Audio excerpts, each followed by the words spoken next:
Alasan Ana Amalia, gadis mau dinikahi kakek-kakek, ternyata ikhlas karena ingin berbakti ke orang tua.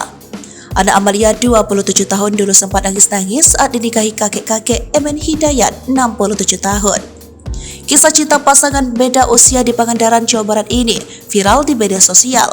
Ana Amalia, 27 tahun, dan suaminya Emen Hidayat, 63 tahun, terpaut usia cukup jauh, 36 tahun. Ana dan Emen merupakan warga desa Jayasari, Kecamatan Langkap Lancar, Kabupaten Pangandaran. Ana mengaku awalnya dijodohkan sang ibu dengan Emen. Awal ketemunya katanya dijodohkan ya, tanya host dalam tayangan video podcast. Lalu Ana menjawab, sebulan kerja mama telepon, halo teh, nikah ya sama beliau. Tadi awalnya pengen lanjut S2, namun sembari cari beasiswa keluar sama teman-teman sambil kerja. Lalu saya bilang, sama siapa mah, saya mau kuliah dulu. Terus saya tanya sama siapa mah, mama bilang sama bapak Emen. Lah kan itu kan sudah saya anggap bapak, ujar Ana. Terus mama bilang gak mau tahu, 2 minggu lagi kamu pulang nikah, ungkapnya.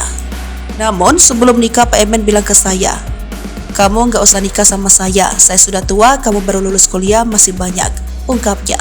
Karena bakti ke orang tua, 2 bulan mengenal sebelum menikah kita saling beradaptasi dan mengenal satu sama lain. Alhamdulillah kita sekarang sudah jalan 5 tahun nikah, kata Ana.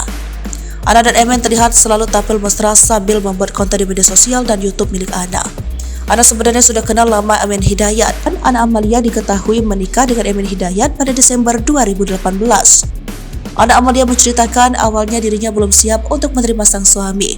Namun seiring berjalannya waktu, rasa cinta pun tumbuh di antara keduanya. Dalam tayangan YouTube The Hermansyah A6, Ana Amalia menceritakan jika Emen Hidayat merupakan sahabat dari ayahnya. Hingga saat ini rumah tangga Ana Amalia dan suami Emen Hidayat langgeng dan memasuki 5 tahun pernikahan.